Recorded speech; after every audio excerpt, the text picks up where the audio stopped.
2,000 links. I promise that was an accident. I wasn't just hovering, like, waiting for that moment. And I know that Cindy was talking about the importance of maths-themed days and things that people can get involved in. I'm sure everyone has noticed this, but just in case, this upcoming New Year's Day is going to be 1123, so happy fibbing New Year. Like, I think we should get some things going together for that.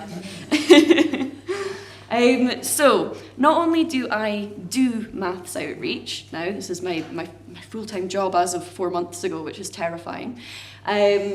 My life is the product of good and successful maths outreach, but I'm going to talk about 3 very small acts of maths outreach which changed the trajectory of my life in a way that is difficult to imagine. So it's me, I'm the case study in small maths outreach. So our story begins many, many moons ago in the mystical land of Scotland.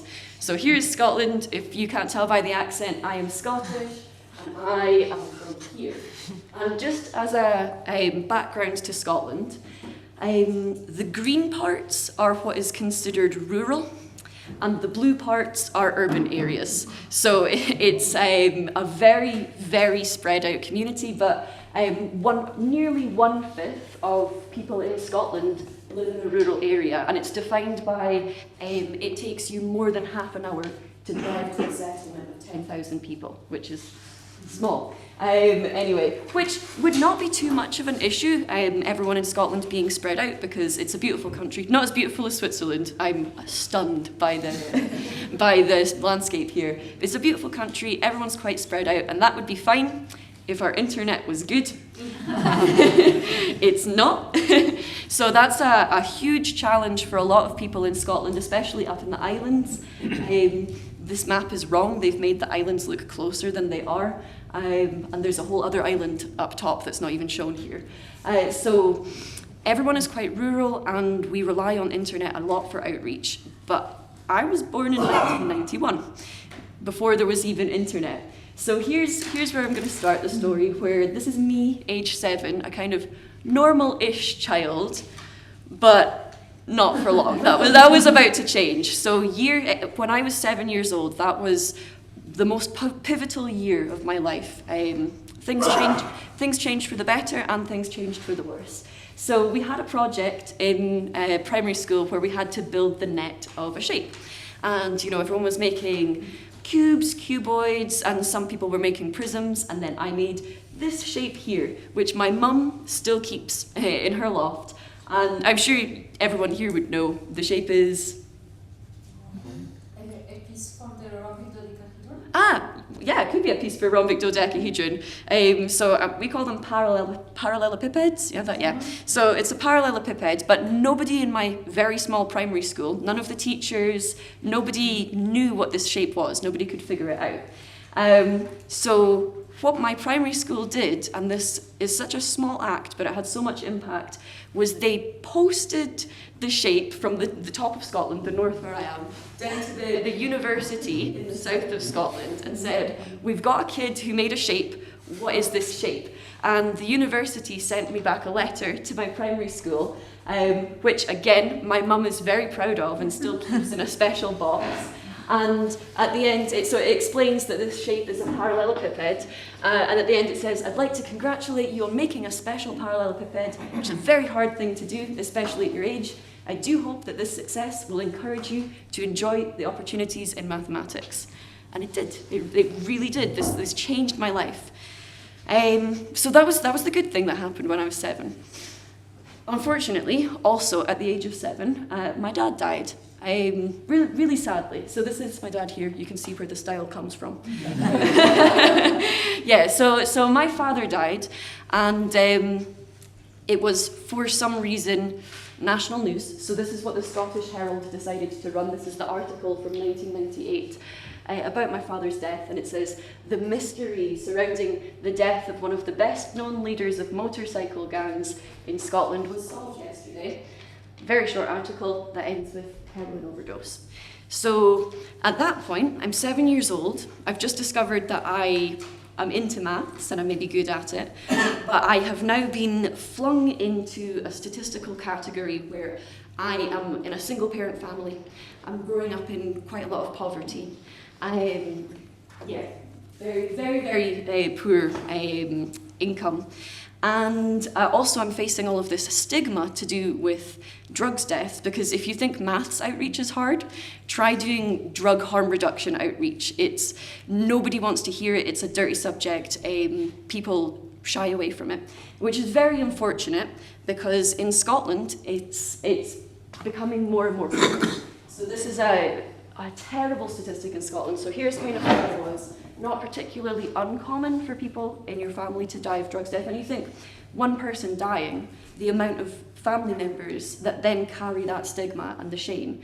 So although, there's 200 odd people dying here in 1997, that's a lot of Scottish families that are affected by that. And then it just got worse from there. It just kept getting worse. And I know that that is consistent in quite a lot of English-speaking countries. But Scotland is particularly bad. So here's something for comparison that kind of drives it home. Scotland, by far, has the largest amount of drugs deaths per capita in Europe. So they've done Great Britain, not including Scotland here. Here's Scotland on its own. So this is not an uncommon experience, which I went through. There are a lot of young people who are disadvantaged by this kind of thing. But yet nobody wants to talk about it. Growing up in a small village where that was in the newspapers, then parents would say, I don't want my kid to hang out with you, things like that. So that was kind of my childhood, the two main pivotal moments.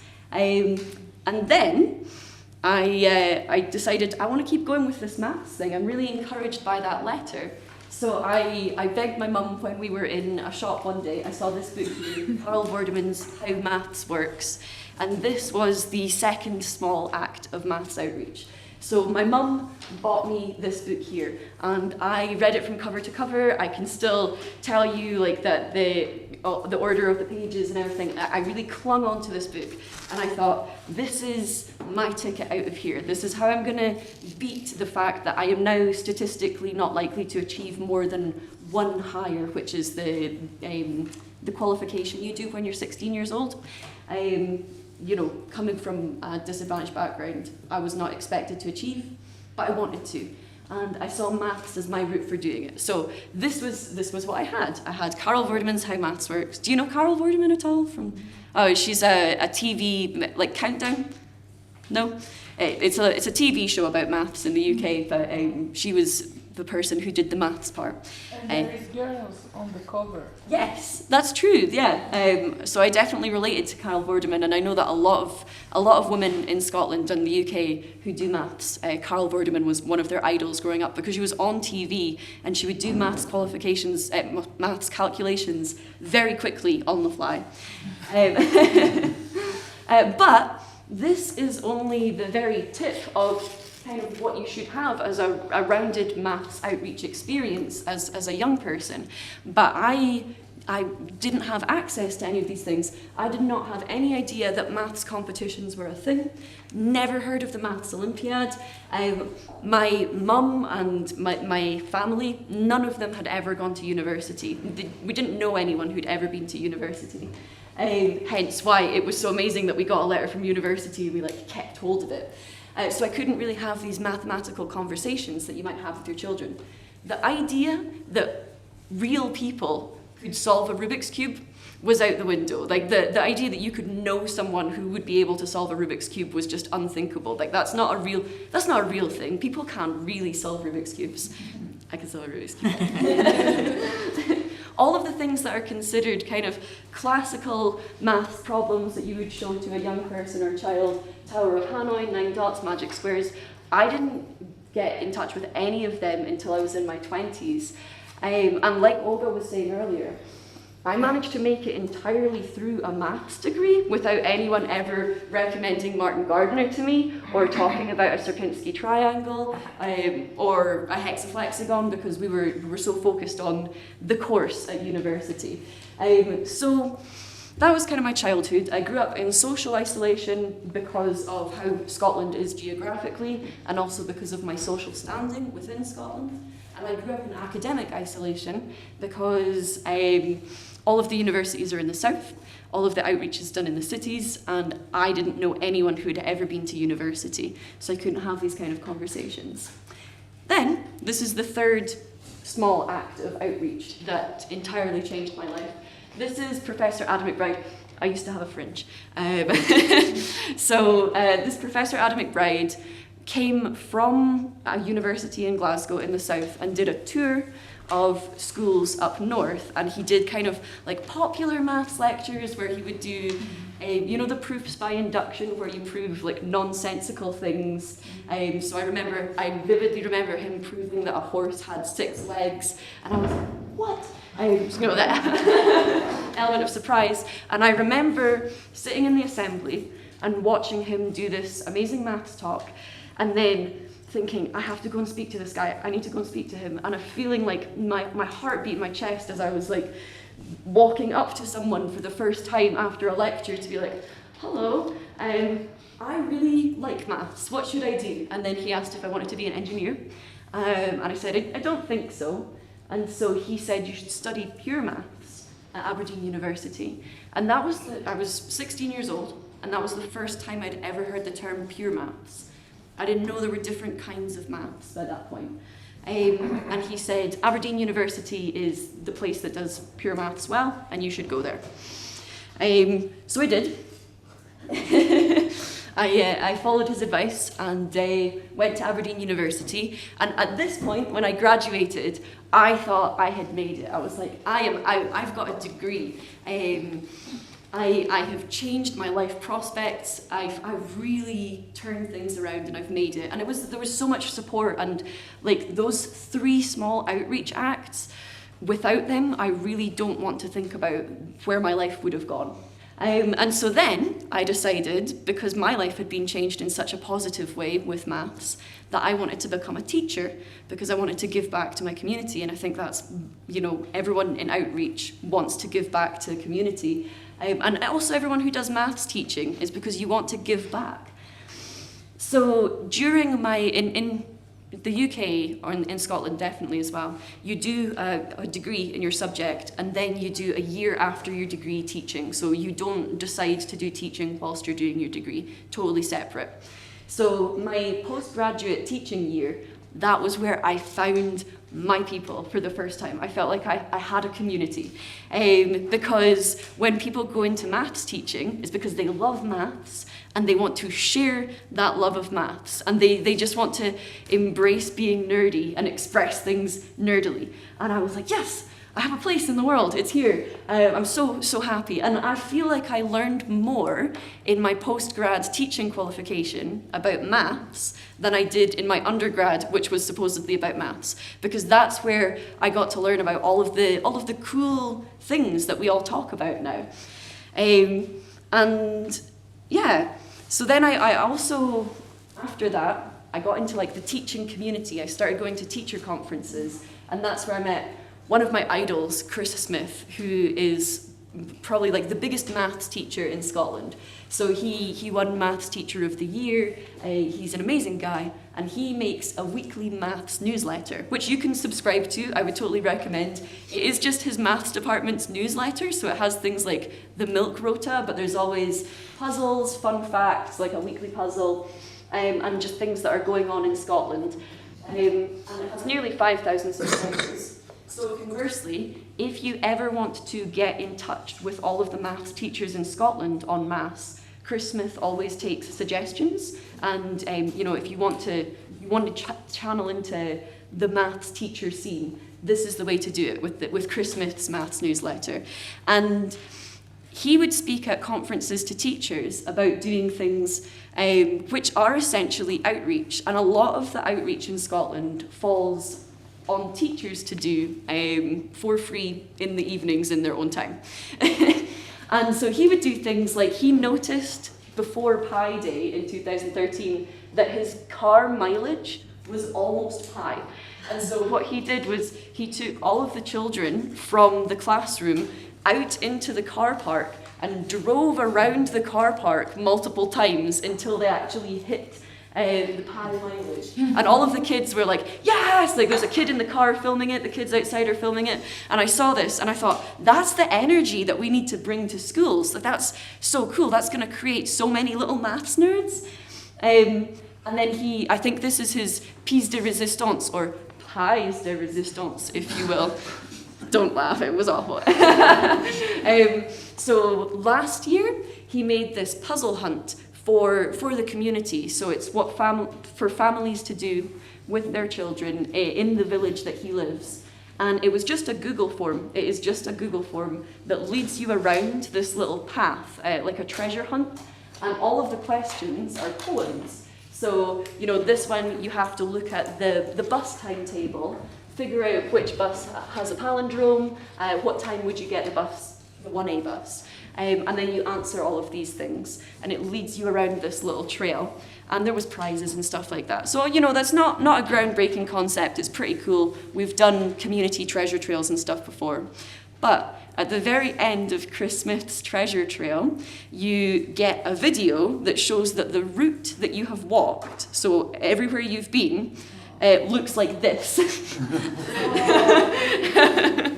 So yeah, he managed to spell Pi Day in, this is a town called Kilmarnock in Scotland. And yeah, I loved that energy and I wanted to bring that out into the world. And that was kind of the first time where I realized that we could bring maths out into the community. The fact that I want to share my love for maths and help people enjoy it doesn't mean that I have to stay in school and be a teacher. We can bring maths out. So this is Chris Smith's Maths newsletter. It goes far and wide. Here are a bunch of people, some of which you might recognise, holding Chris Smith's Maths newsletter. Any one of these stand out to you particularly? The one that stood out to me when I saw this, when Chris Smith did his keynote, was Matt Parker. Yeah. So I was like, oh my gosh, that's so cool. Like my two worlds are colliding because I'm, a millennial and I like YouTube and I watch Matt Parker's videos, and then here's someone at a maths teacher conference who has a maths newsletter, and Matt Parker is holding Chris Smith's maths newsletter. And I thought that's so cool, everything's connected. There's a community here that I could maybe be part of. And so begins, I want to take you on a little side journey of possibly the nerdiest thing I have ever done in my life. For no reason, there was no point to this, but I did it just to be nerdy. So, I am sitting in a conference where I see this photo of Chris Smith's maths newsletter in Matt Parker's hands. And so I sent Chris Smith a message and I said, hey, this is a little bit weird, but could you send me a photo of you holding a photo of Matt Parker holding your newsletter? And Chris Smith was like, no questions asked, sure, I imagine you've got something fun planned. So then I printed that on a t-shirt and went to London. Where I went to see Festival of the Spoken Nerd. If you don't know Festival of the Spoken Nerd, so it's Matt Parker, Helen Arney, and Steve Mould, a three-piece maths comedy duo. They do stuff at the Edinburgh Fringe, but you can get all of their DVDs and videos. You can stream them on YouTube as well. So I went to go and see Festival of the Spoken Nerd, and then afterwards, I met Matt Parker for the first time. And was really surprised that I said to him, he was like, hey, you're the girl that draws things. And I was like, yes, that's me. I spend way too much time drawing. And I was like, I'm really surprised that you have seen any of my stuff. And he was like, funnily enough, as someone who does maths videos, I also watch maths videos. And I was like, oh, okay, this is news to me. So I got a photo of me with Matt Parker whilst I am wearing a t-shirt with a picture of Chris Smith holding up a piece of paper with Matt Parker holding Chris Smith's newsletter. And you will be very satisfied and glad to know that this comes full circle because Chris Smith did publish that in his newsletter. So there was no point to that at all. It just was a joyful expression of nerdiness, and it brought me joy and it brought other people joy. But it really highlighted to me that there's a community here. And that was round about the time that I started making zines. So that's why this title is called The Maths Nerd Starter Kit, because this was the very first zine that I ever made, which was, I don't know, I'd found all of these things. I wanted other people to be able to find these things. So I started like a compendium of different like YouTube channels or podcasts or pages to follow and put them in. The thing with zines is like they're very easy to produce en masse. You just need a photocopier. So I would hide these in like coffee shops and libraries, and I don't know if you have it here, but in the UK people change old phone boxes into libraries. Yeah, so I would hide these in there just in the hope that someone might find them and be like, ah, yes, I've been wanting to know how to get involved with the maths community. So at this point, I am still a full-time teacher. I taught for 10 years, a decade of teaching, and in my time teaching, there's me doing the thing with my book. I was so proud of myself. I became the head of department after about 5 years of teaching. So I had 7 members of staff, and I was running a maths department at the age of 24, 25, yeah. Too young, way too young. And that's not because I'm some sort of amazing teacher. It's more of an indictment on the state of public schools in Scotland at the moment. People are leaving in droves, and we don't have enough qualified people. There's no qualification to become a head of department. I had to learn a lot about managing people, and then I also learned that it was not what I want to do. So I was head of department for 5 years. I tried the whole like blazer, straight hair thing. I wasn't fooling anyone. It wasn't me. And in terms of my actual teaching, I think I did relatively okay. I hope you'll agree in that I mostly ignored the curriculum and just did fun maths things. And at that time, I was working in a very affluent school, which was underperforming. The reason that most people cited for underperforming is that it was Aberdeen is the oil capital of Europe, so there's a lot of oil money, and people could make a lot of money with very little qualifications. Not so much now, but definitely like a few decades ago.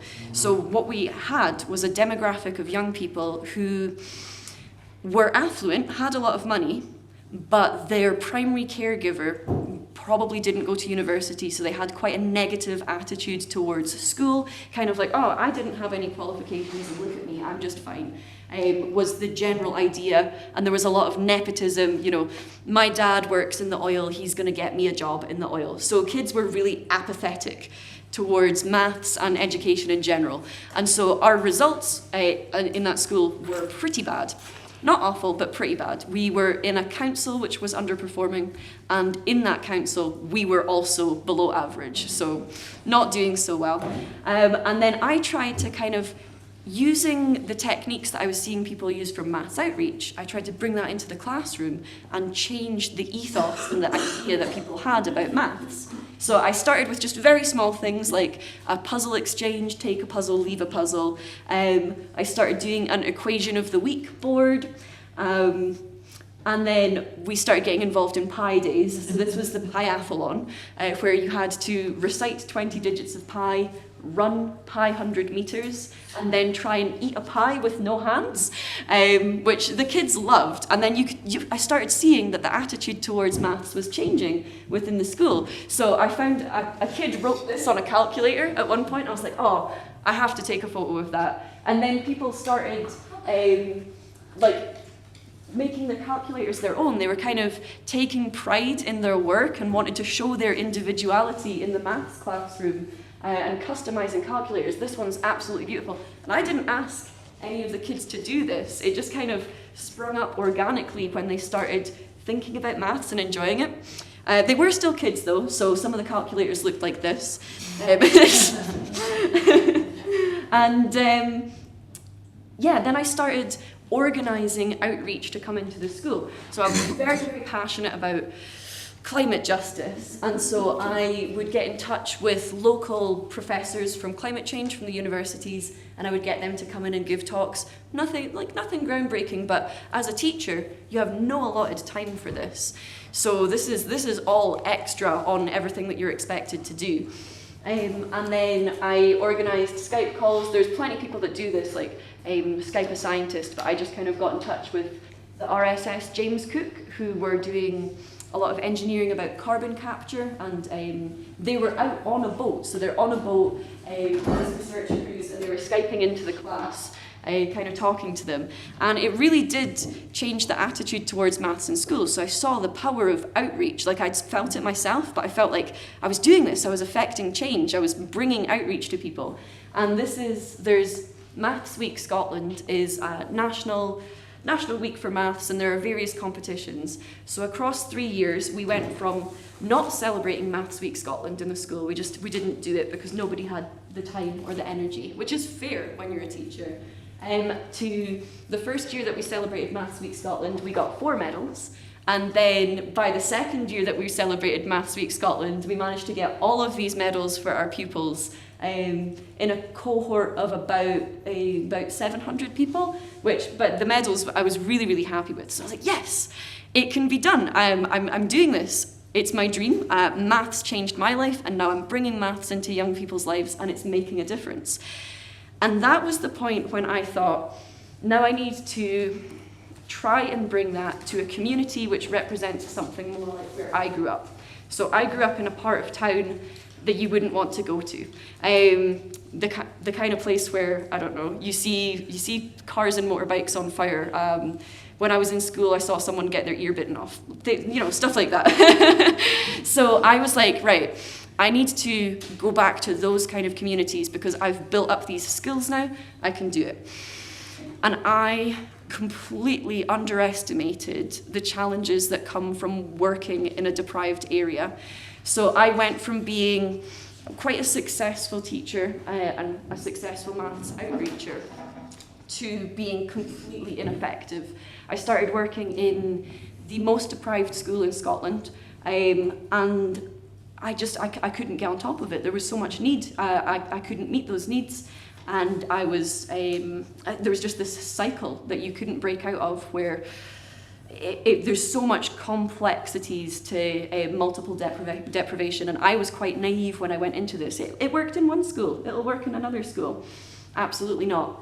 Totally different place. So I found out that there's loads of hidden costs to schools in deprived areas, whether that be monetary costs, because there are quite a lot of those, or extra demands on teachers' time, extra demands on teachers' emotions. There's a lot of emotional labour that goes into working in a school in deprived areas. So, for example, we have to pay for extra support staff to help young people with the social and emotional difficulties that come from being from a difficult background. You might not know this, but sometimes if a kid is truanting school and you have concerns about their mental well-being or what kind of state they're in and they're not in school, you have to get in a taxi and go round town and find that child, which costs time and also costs money. The kids generally don't want to be in school, so they will regularly set off the fire alarm. And so, there's a maths test coming up, someone will do the fire alarm. And so we would have things like, I think our record was 7 fire alarms in one day. And every time the fire alarm goes off, the entire building needs to be evacuated, and then you have to stand outside for an hour. So I started bringing Rubik's Cubes and stuff outside for these fire alarms, but even still, the fire department fines the school for having these malicious fire alarms. That's a cost that people don't consider when it comes to deprived areas. And then you have really high levels of teacher burnout and turnover because it's a difficult situation. So you constantly have new staff who have no idea what's going on. You can't build up that consistency in relationships. So yeah, it was really tough, and I wasn't doing well. And so I had to start looking at alternative routes. I kind of realized that school was not working for these people. At all. And I don't know why I was surprised, because the thing that made a difference to me was not schools, it was the outreach. And so that's when I decided to really start focusing on maths outreach and bringing maths to the community as a way to, it will never overcome this problem, but work with teachers to kind of supplement in parallel with teachers. We're all one team, we want the same thing. So I started doing kind of guerrilla maths outreach type things, and I don't know how this translates to French because I'm very aware that this word, it comes from French roots, but we use this word to mean like I'm going to do it without permission, and nobody can really stop me. So it's impromptu. It's kind of anarchy almost. You're going to do something, and you're going to bring maths to the streets, whether people are organised or not. Like, you're going to organise grassroots. So I was like, right, let's do this. Let's take maths to the streets. So I started a pop-up climate classroom. This is there was a 2-week protest in London, so quite a long protest, and I did a little climate classroom where I talked about maths and the maths of climate change, and it was all very peaceful, but still 2,000 people were arrested that week, and now you would not get off with that. You can only protest if the UK government approves it. But I don't want to say too much more on that. But anyway, I took maths to the street, and it went pretty well, and I was happy with that. And I then started making like more of these zines, and I got better at it. I made them smaller, and started kind of getting them out to people. I know Olga was mentioning Truchet tiles earlier, so I would do like interactive zines where it's like space for people to actually write on them, and I would like leave them in coffee shops, so it kind of goes through explanations and ideas, and then like, now you do it, like space for you to do it. And sometimes I would just leave them in parks or doctor's offices or really wherever I could. And then I would do ones like, I really enjoy this one. So this is a zine about like Euclidean uniform tiling, so different kinds of tilings. And then also on the inside, it has the jewels of the tiling. So it's like a reversible zine. But when you hold it up to the light, I don't know if you guys can really see it, but when you hold it up to the light, because you've got the jewels and the tiling on each side, like the transparency, you can see the jewel pattern coming through. What is jewel? Jewel. Ah, okay.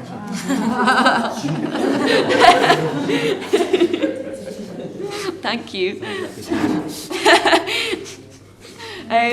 So then I organised Math Zine Fest, which was like, I wanted people to get involved in creating their own zines. So I held this online because of the difficulties that are caused by rurality in Scotland. I wanted everyone to be able to get involved and know that, you know, not everyone has computers, but that's why we do both. That's why we leave the zines in doctors' offices, and also why we do stuff online. So organised the very first Math Zine Fest last year, and it went really well, and I loved people feeding off each other's energy, and we had this workshop where we made all of these math zines, and then at the end we had a math zine swap. So now we went from having just some math zines to everyone made one zine and then got 30 zines. So it was really nice reciprocity. Some of them were so inventive. I just loved, people would come up with things that I would never have the ideas to do, like cutting some holes. This is aimed more at primary school children, so like a kind of a shape checker or a shape finder. And we're doing this again in December. So this is on the Carsby organised. Everyone is obviously welcome to come along. And at this point, I was still doing YouTube videos, but like inconsistently. So I would make YouTube videos every so often. And then I would get messages like this, which were so incredibly humbling. You know, people, I kind of thought that people who would watch my videos would be like roughly my age. And then to see that there were young people who were watching my videos, it really encouraged me, like, okay, maybe I should take this seriously and I should start doing more YouTube videos. And then that's when I started doing TikTok. So, you know, TikTok became very popular a few years ago, and I thought, I know what TikTok is begging for. It needs those advanced calculus memes. Like that's the part that's missing from TikTok. And from speaking to people at this conference, I know that a lot of people don't have TikTok, don't use TikTok, or don't have any understanding of it. So just as a brief run through, it's algorithmic video platform. All of the videos are vertical, which is frustrating, but it's fine. And you just scroll through it. You can search, but for the most part, people scroll and it just gives you videos based on videos that you've liked before. So the algorithm is really quite important. And I was so surprised when my maths TikToks, which I kind of started almost as a joke, really started taking off. And one of the things that heartened me most about doing maths on TikTok was the comment section. Now, normally, people avoid the comment section of their own videos because don't read the comments. But in TikTok, it seemed like it was really building a community in the comment section. So I've got a few different categories of comments that I would get on my TikToks. So you've got ones like, I call these comments in the category of maths nerds are born. It's reaching new people who never would have considered looking at maths things before. And you see like some punnery going on. People are like, oh, I know the names of angles from high school, but like, you know, we can make these puns. And the thing that really floored me was not only were the videos getting views, but the comments. Like people are really like engaged. People are reading other people's comments and engaging with that, and so it was creating this little community. People who were at zero maths, absolute entry level, saying like, never at any point during this TikTok did I understand what was going on, but boy did I watch every second. And like, me neither, but the patterns are pretty. So you're like, okay, that's a very entry level, like you don't really understand, but you know that something cool is going on. People are saying, I learned so much, but at the same time, I'm confused. Okay, cool, that's a start. You know that you don't know something. You know there's a path to follow, but not in a bad way. And that's really in contrast to what I would see in classrooms, where people would be like, oh no, I'm confused, this is awful. And like, I quite like this one, don't you dare spark an interest in mathematics for me. So we've got new maths nerds being born. And then I have this category of comment, which is very, very flattering, but I really think the only links between me and Vi Hart is that we both speak very fast and we're both presenting and talk about maths, but every single day I have to explain that I am not Vi Hart. If anything though, it shows that there is a lot of people on TikTok who would really like Vi Hart to be on TikTok. What is Vi Hart? Vi Hart! Go on YouTube and watch afterwards. She's a fantastic maths comedian. Someone mentioned George Hart earlier on in the conference. His daughter, she does amazing maths videos. Really, like, fantastic. I think for most people, for me anyway, they're what got you into like recreational maths. No?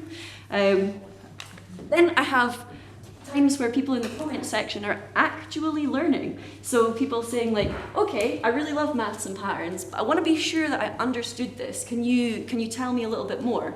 Or when I was doing curve stitching, with the cardioid, people said, wait, what happens after you pass 36? Because I've said, 2 to 4, 3 to 6, blah, blah, blah, but there's only 72 points in the circle.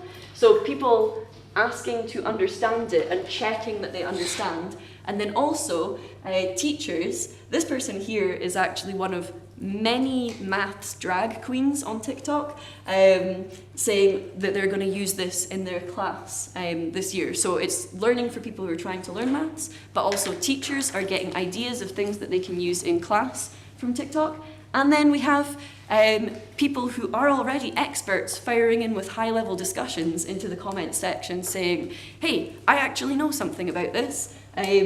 So I did like a little video about a magic square, standard maths outreach fun. And then someone saying, oh, well, magic squares, they form an additive group, and then going through this kind of proof of why this interesting magic square works. And people thinking about it, being like, I had to think about this. But yes, you're right. So we've got like really, really high-level discussions going on that maybe you didn't expect people on TikTok to say. I actually did a lot of research in n-dimensional sphere packing, so here's something that you can go on to look at. It comes up in the Shannon capacity, and like people saying, once you've created a space for them, I'm here and I know something about this, and I see that there are complete novices and I'm an expert, but like let's talk in this comment section. So I was just taken aback by the fact that this was going on in my comment section. And then, as a theme has been going on throughout this conference, there were people who are having an emotional connection to maths that they maybe didn't have before. So this is from a video about my diagon tattoo. So I have a tattoo that's a diagon, with a right angle here, and it's a right angle here. And you know, I just thought it was really funny because digons are degenerate, so you can't draw them flat, but I am not a flat piece of paper. So when it came to it, I was like, oh, I can play around with like different non-Euclidean geometries on my body. So I got this digon tattoo, and people like really found the fact that they're perpendicular, but then they meet up again as quite an emotional thing. This person's saying, why am I crying about lines? So there was a lot of emotional connections, and I have to show you this because this is something that made me cry when I first saw it. On TikTok, you can reply with your own video. So you might watch a video and you might leave a comment, or you might watch a video and then make your own video reply. And someone sent me this video reply, and I cried. I cannot begin to explain how happy it makes me that I found a TikToker that can teach me fucking math. I'm so embarrassed that I can't do math, and I'm so happy I found you, bitch. I love you. And so they are a non-binary sex worker from London who had no idea about maths or maths communities before, but still regularly shows up in my comment section saying like, this is cool, like I love what's going on here. And they're converted to maths now. I cannot begin to explain. And then I get the comments like this, which I'm sure we all have, which is like, if my maths teachers were like you, then I would have done so much better in maths. But I know that's not true, because I was your maths teacher. Because I was not a different person in the classroom to who I was on TikTok. It's that the setting was different. So I want to talk a little bit about why learning maths feels different on TikTok as it does in the classroom, because I've done both. So in the classroom, quite often you're learning to do maths. You have to do these calculations. Whereas on TikTok, you have the time to learn about maths. So you have the rationale, the cool things, the hook, like you get to say like, okay, you don't need to understand this, but look, it's really cool. So you're learning about it, even if you're not learning how to do it. In the classroom, now I think that I'm gonna have to go on a deep dive in some research after what Olga showed me here, but you know, obviously having compulsory maths courses is essential now for equality with girls, from what I've seen from Olga's talk. But a lot of the complaints that I get when I was in the classroom is that we're forced to do maths, and it's compulsory, and it feels like a chore because you have no choice. Whereas on TikTok, you made the decision. It was with your consent. You sat down and you opened up an app on your phone and you said, come at me, world. I am willing to take in. You're in a receptive mode. You're wanting to take in some information. In the classroom, there's a lot of pressure, like, you'll never get a good job without maths. There's this manufactured hierarchy that we have between the subjects. Nobody ever stands up and says, oh my gosh, you're never going to get a good job if you don't have an art qualification. But they're equally as important. We make up that maths is more important than other subjects. And it creates this idea among young people where they conflate doing maths with being smart. And if you can't do maths, then you are not smart. And they have this really horrible internalized view of intelligence bound up with their maths ability. Whereas when you're on TikTok, nobody's going on TikTok to look for the answers of life. It's probably irrelevant. You know, you're passing some leisure time. When you're in the maths classroom, you are in a specified building at a specified time, which might not work very well for you. It's inherently middle class. You know, you have to speak in a professional way. A lot of people have to learn, you know, like particularly BIPOC people would have to learn different ways of talking to be in a maths classroom. Similar in Scotland as well.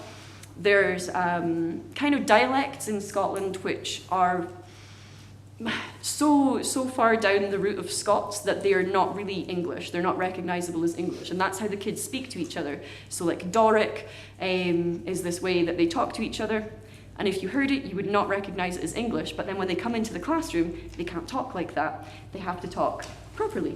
And then it's ableist, especially to people with neurodivergencies. Like, you have this expectation that you have to stay in your seat, you can't wander around, you have no choice on the lights, the textures, things like that.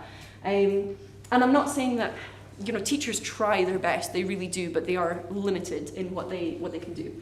Whereas on TikTok, you're in your own setting, you're comfortable, it's informal, you can use your own language.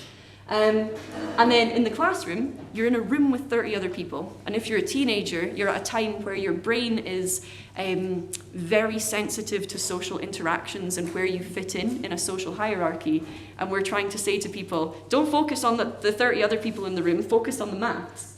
Whereas on TikTok, you are likely just sitting alone, but it's still social because you can get in the comments section, you can send the videos to your friends. It is a social media, but you don't have to worry about checking how you look, which is, it takes up, there's a lot of studies that show how much the checking, particularly that women do of their, how they're sitting, how their hair is, it takes up a lot of your brain space. But when you're on your own, look however you feel. Because a few people were asking me what I talk about on TikTok, here are the most watched videos that I have. So like the things that I talk about. Yeah, I talk about fractals. Like I know it's low-hanging fruit in terms of things that wow people. So I have like a Bridges Maths Art film. I was in the Short Film Festival for a few years. And one of those videos went really big on TikTok, which just goes to show that the Bridges film judging panel, they do know what they're talking about. Talking about maths tattoos, but also like it's a diagon. That's not something that people would normally talk about. Just saying why I love maths, curve stitching, reptiles, but cross products, that did surprisingly well, and that's, yeah, I know, right? Magic Nights tours, Musical Tower of Hanoi. So like it is a lot of the outreach, the classic outreach things that you would expect. But now I have to talk about, I've got almost no time, but I have to talk about the downside of things. Because I was told by Elise to not make everything super happy. So this is a point that you might want to like look at your stickers and just remember that maths is awesome. So the internet is not always a wonderful place. And there is no one maths community. There is no coherent, we are the maths community. It's not a monolith. And I'm going to talk about a specific example of misogyny in the maths community, but I've made the decision that I'm not going to name and shame. So if you know, you know, fair enough, but I'm not going to bring anyone into this, and I really don't want to.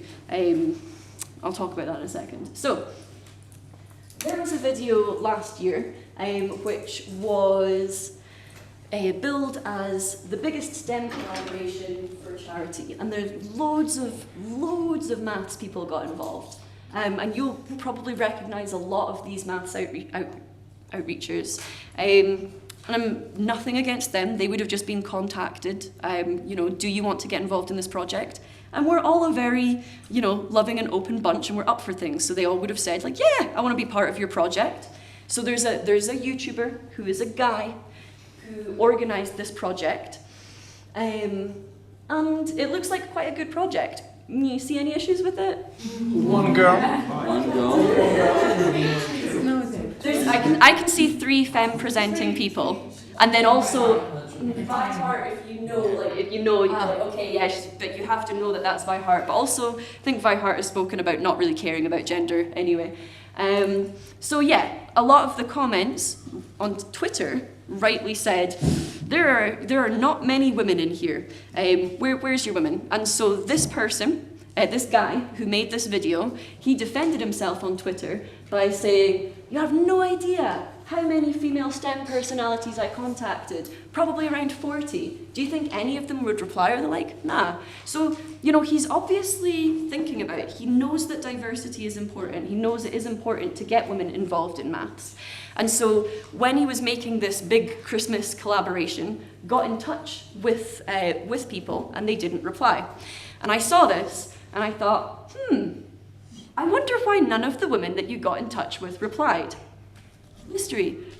Could it be that 18 days before you posted this video, you posted this video here, which was titled, I reviewed the world's most renowned maths research paper, here's how it performs. And still to this day, if you type in the most renowned maths research paper, this will be the first thing that comes up. I've cropped, this is the thumbnail from the YouTube video, but I've cropped it because, like I said, do not want to name and shame. It is a joke paper about analysing the fluid dynamics of anime breasts. And I did not circle these. That is what the YouTube thumbnail is like. It has anime, titties, and thick circled. What is thick? It's taken from African American vernacular English. It's like.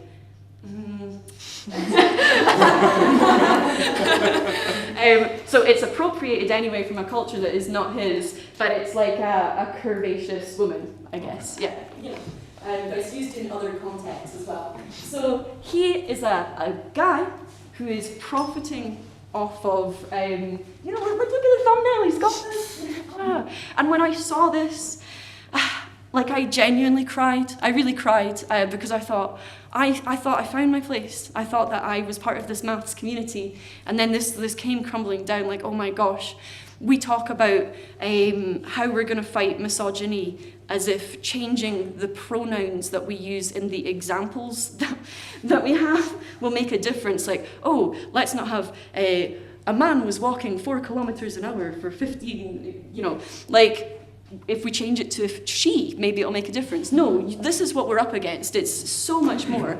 And to make things even worse, you might think, maybe don't let it get to you too much. It's sad, but just don't engage with it. Let it glide over you. Let it pass and don't bring attention to it. But he has 323,000 subscribers. And that video got 130,000 views. And he gets paid £233 a month to make videos. Most of them are fine. Almost all of his videos are fine, but then he goes and does something like this. And he is a lecturer in a university in Germany. And so when I saw this, I kind of looked around and I was like, we okay with this? We're going to let this fly, really? Nobody's going to challenge this. Nobody's going to say anything. So then I thought to myself, oh man, nobody said anything. I'm going to have to step up. I'm going to have to be the one that says something about this. And I put so much time and effort into it. I wrote a 6-page script. So I wrote this script, kind of going through his points in the video. I wanted to be positive. I wanted to say, women in maths, I see you and I see that this is happening and it is not right and we're not going to let it fly. And young women who are coming into maths, don't worry, we got this. We're going to stop it. By the time you get up here, we're gonna fix this. And so I wanted to write this really positive script. And I wrote it, and it took a lot of emotional labor. I cried many times whilst writing it. And then I got in touch with a bunch of my colleagues who are also, female maths teachers, women maths outreachers, and I asked them to watch the video, and I felt really bad about that. And then I did interviews with them, and I recorded the interviews. And then I paid a feminist writer who does script checking to look over my script and make sure that there were no glaring errors, make sure that it was okay. And then ultimately, I decided that I was not strong enough to take this on, and I dropped it. And I didn't say anything, and I feel really bad about it all the time. But that's a lot bigger than me. That's a lot of subscribers, and I just couldn't face the backlash, and I didn't want to be the person that started YouTube drama in the maths community, because I didn't want to bring myself into disrepute. And I know Andreas was talking earlier this week about the difference in, we have a lot of kind of maths outreach societies, Imagine, stuff like that. You're working behind a banner, but when you are a person and your brand is you have to, be conscious. I just decided that there was no way that I could release a video taking this on that would ever positively reflect on me. I would always be known as the person that tried to bring cancel culture to maths. I would always be known as a troublemaker. So I dropped it. I didn't say anything. And I was very sad. And at the same time, we have things like this going on. This is from this year. So this is all within the last year. From this year, in BBC News, which is the big national news company, the education advisor for the whole of the UK said that girls dislike hard maths. It was about girls not taking on physics because they dislike maths. But I know that that's not true. One, because I like maths, and two, because I have nearly 60,000 subscribers on TikTok, and I'm consistently always over 60% female representation in my subscribers. So there are women out there who want, girls and women who want to be involved in maths if they have a safe place to do it and if they see themselves represented in maths. So yeah. Since we don't know much about TikTok, I thought that I would highlight some other maths TikTokers that you might want to see. So this is Kine, who is amazing. So a maths drag queen from Canada with 1.3 million followers. So, you know, people really want maths. But what I love about Kine is she is not only fabulous, but not afraid to get into the difficult part of maths. You can see here, add those two digits together, stick them in the middle. This is the multiply by 11 trick. 54 times 11, 594. But she then goes on to do a proof of why this works, not just here's a trick, like we're gonna get into it. This maths community I love, so Desmos, they put up weekly challenges, weekly graphing challenges, where you have to go through the green circles twice, the yellow circles, I can't remember, yellow circles once, but you avoid the red circles. So it's like hit the green, a certain number for the yellow, and avoid the red. And every week they put up a different challenge and then make videos discussing people's equations and solutions to it, and like deciding which equation solution was most elegant. So that's a really fun maths community, which came out of nowhere. As far as I'm aware, this person has no actual affiliation with Desmos, the program. They just love doing it. And then Howie is a maths teacher from America who does mostly like kind of help you with maths videos, getting rid of misconceptions, but is also very open about being from the LGBTQIA+ community and talks about how everyone should see themselves in maths represented as a mathematician. So there's a lot of diversity in maths that is out there, and we just have to make sure that it has as much support as the haters. And then if you were going to think about logistics, there is an ugly side to doing TikTok and social media, which is that it's a game. You got to play the game. There's no point making amazing maths videos if you don't understand the platform that you're on and how to make it work. So here's some top tips that I have found over the last few years of things that you maybe want to think about whilst you're making videos. So you are working with an algorithm. You have to play with the algorithm. You need to create a fresh account that's not your normal account that you like things on, and only like accounts that do things similar to what you do. So like all of the maths accounts, like all of the maths videos, because that will train the algorithm that your account is a maths account, and you get kind of lumped into this maths pool of TikTok. If you have a good video, you think, I put so much time into this video, it's really great, I can't wait to release it, but I haven't put anything out for a while because it took me a long time to make this video. You can't just drop it and expect that it will do well. It will flop. Because the TikTok algorithm rewards regular posting rather than quality posting. And so what you need to do is you sit on your amazing video for a week or so and you release a bunch of smaller videos. Could be about anything, whatever, but you build up that traction. So once the algorithm sees that you are posting every single day for 4 or 5 days, then you release your big video once you've got the wind behind you. It makes a difference. Also, sometimes TikTok can do this thing where if your video doesn't get enough views in the first hour, it's not going to go well. Take it down, re-upload it. Nobody cares. And then capitalize on your videos which get a lot of attraction by video replying to the comments. Because what TikTok will do, will say, ooh, loads of people like this video, and you've replied to one of the comments with a new video. And even if it's only tenuously linked, it will then push that video out to everyone who liked the video that it's associated with, because they're saying, oh, you like this video? You must like this video, because they're related to each other. In tweets and descriptions, always think with the mantra, if I had more time, I would have written a shorter letter. It's always better to be succinct if you can, like put time into, take out anything unnecessary. You only have 240 seconds of a video on Twitter, which is shorter than TikTok. People worry about like, oh no, how am I going to explain maths in 3 minutes? which is also a lie because once you get a certain amount of followers, you can post 10-minute TikToks. I wouldn't though, because it's too long for TikTok. But anyway, if you have a video that you have on YouTube and you want to promote it through Twitter, even if it abruptly stops after the 240 seconds and people go, like, where did the rest of the video go? It is always better to post the video natively to Twitter than it is to put a link to a YouTube video, because nobody is clicking your YouTube link off of Twitter. But they might watch the start of the video and then think, I'm interested in this. And also, if you natively upload it to Twitter, it will autoplay in people's feeds. Cut intros.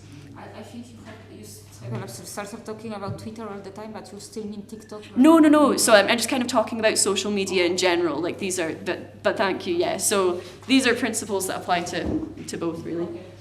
Cut intros. It's really nice when you're at a conference or a workshop or whatever and you have people in person, you're going to build up that rapport. Hi, this is who I am. I'd like to know your name. Let's get voices on the table. People on TikTok will decide in less than a second if they're going to keep watching your video. And if you don't start straight away, they're gone. They will scroll.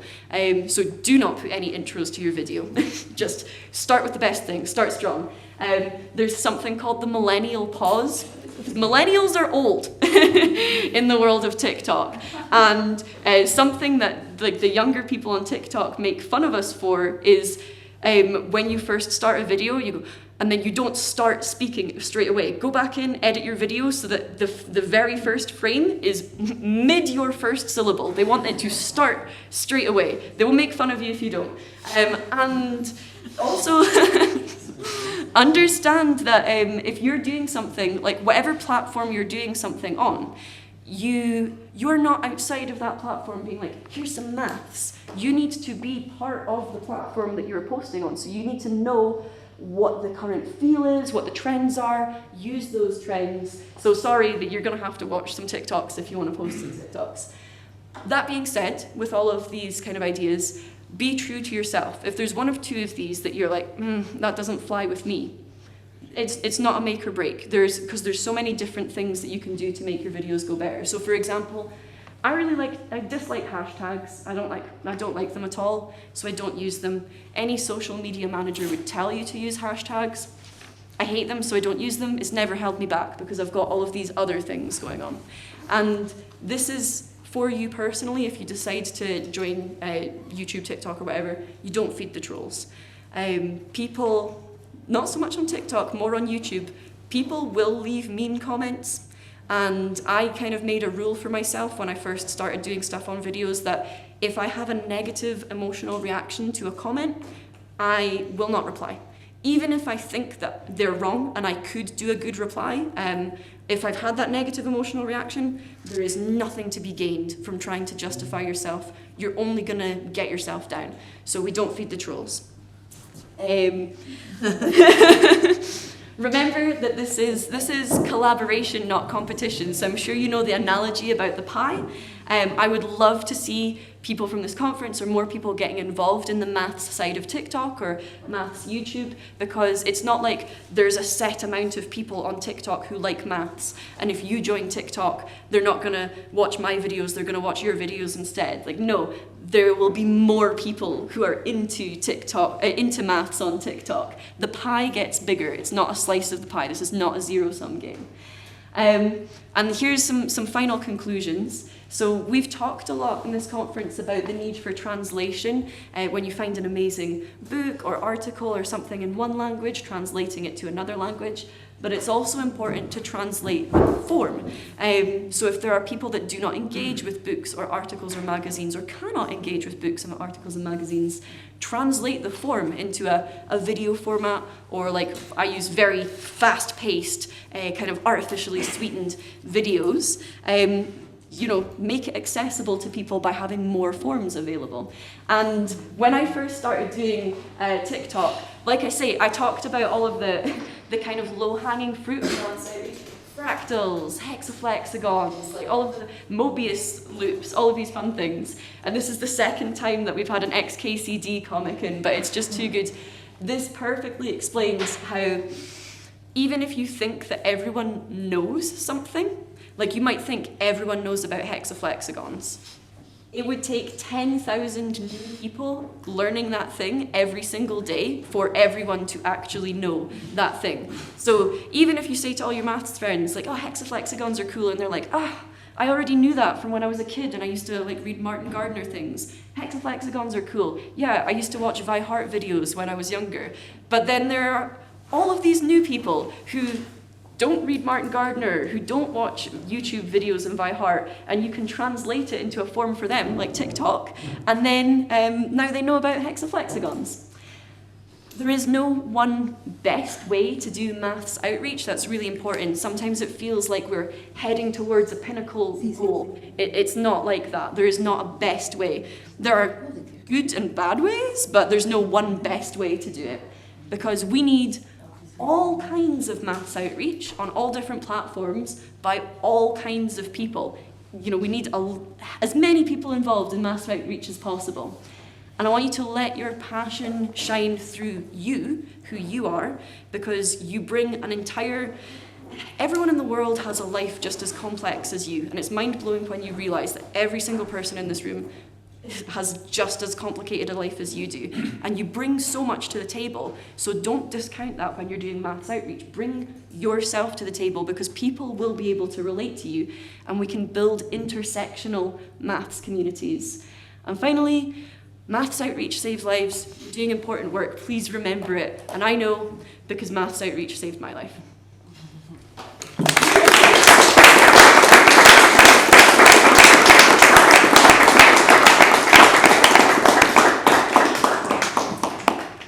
Gone totally over time, but if you do want to ask questions, you can. We have 5 minutes for questions. Sure, and all the lunch. All the Puzzles. What do the puzzles mean? You can come and speak to me at lunch and I'll explain. But if you missed out, I'm sure I put them on every table, but if you missed them, I do have more puzzles and badges and zines and stuff if you want. You can come see. Olga? I had a question about TikTok, YouTube difference to understand better the public. So I didn't understand if you have YouTube channel.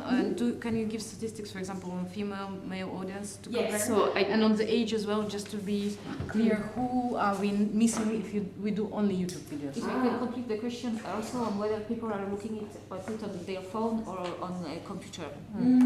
Okay, so on YouTube, I do have a YouTube channel. I definitely have more male viewers on YouTube. So it's like more like an 80% male on YouTube. And my YouTube demographic goes from, it's pretty equally split 20-20-20 between people who are under 25, people who are 25 to 35, and then 35 to 45. But nobody who is over 65 watches my YouTube videos. So there's a missing demographic. Don't be ageist and forget the older people. But yeah, so that's how my age thing is split up. TikTok doesn't give you an age split, unfortunately. And then in terms of, what were you asking about? Like what medium do they use to access it? Okay, so on TikTok, 100% of people, like so close to 100% of people are using it on their phone. You can get a computer version of TikTok. I don't know anyone I that haven't does it. ever used it on computer. Really? Okay. There's like one in 100. But yeah, so like I need a million. because it's a vertical video format, pretty much everyone uses their phone for TikTok, and then YouTube probably split whether you use your phone or laptop or whatever. Yeah. Thank you very much. It was a very inspiring talk, and thanks, like generally. But, I wonder, so when you were talking about your experience as a teacher, you were first in a more privileged area, in a city, and then you came to a less, you went to a less privileged one by asking yourself to be moved to the other one. After that, did you try to ask again for an easier place, or not? Didn't even try? No. After I moved to what is metrically the worst school in Scotland, that was when I realised that schools are maybe not the best vehicle of education for people facing multiple deprivation, and so that's when I started focusing on outreach. And then as of July this year, I do full-time outreach with Simon Singh's Parallel Circles and my own things. I have a question. With all your experiences, Mm-hmm. do you encourage us to make TikToks videos? Yeah, I do. I think there is so much scope for people to get involved, and I've had overwhelmingly positive experiences doing maths on TikTok. Yeah. Yeah, and I had a comment about cross-product video. And, maybe it should be tested, but I think maybe there are university students who are watching TikTok, because it's kind of university mathematical program. And I had the story that I already told you about, that some university student in France said to their professor when they were speaking about some ellipsoid sections that, I know it already, I've seen it on TikTok. So I think there is also this university public who is living on TikTok. Mm-hmm. To expand on the previous question, what could possibly go wrong for the community, for the general audience, if we do a math TikTok video? I guess there's already the answer of we do problematic content like the one you showed. Mm-hmm. Apart from that, are there any things we should think about, worry about before trying our hand at TikTok, you think? I see a lot of misinformation on TikTok that I'll usually take on. So there's nobody quality checking these things. People are just putting it up themselves. So that's something that could happen is, there is potential for someone to get on TikTok and start saying things that are completely incorrect, but done in a very engaging way. And the algorithm doesn't care if it's correct or not. It cares about views, so that could get pushed out. So that's probably an option for a pitfall. Keeping critical thinking, checking sources, asking for feedback before. Okay. Thank you. Yeah, just a thought on that. I mean, maybe one other pitfall is that you're going to spend a lot of time, I don't know, I haven't tried, but you spend a lot of time doing something, and in the end you have 3 views. That's, yeah. And I think for your mental health and the amount, that's tough. Yeah, so I enjoy making videos anyway, so if you do it because you love it. Sometimes if videos don't go well, there are things that you can do, take them down, re-upload them, but you still did all of the research and you still have all of the knowledge. So there's no TikToks that I have made that I couldn't then go on to adapt to be like a workshop for young people. You still researched a topic. It wasn't entirely lost time, depending on how quickly you can edit videos. But also you'll get more views than readers of your research papers. So, first of all, thank you for all the inclusive language that you use. Yes, and also about the negative experience that you share. Also, thank you for sharing that. It's risky, even in this environment, I understand. And so I don't know, with respect to that, I would love to read what you created with so much time and effort. And also coming back to one Olga's comment, yes, I think it's important that in these kind of cases there are white males, for example, that could take the like token of say, yes, you will have destroyed your career if you have done that, if you can raise your hand and say something. But there is this community that has a lot of privilege and that is protected by the same academic society that could take the lead to do this kind of work. And I say this, and I never follow my advice of not risking my career by speaking up. It's really hard, yeah. Yes. Yeah. Thank you very much for sharing. Let's get to lunch and thank you. Lunchtime.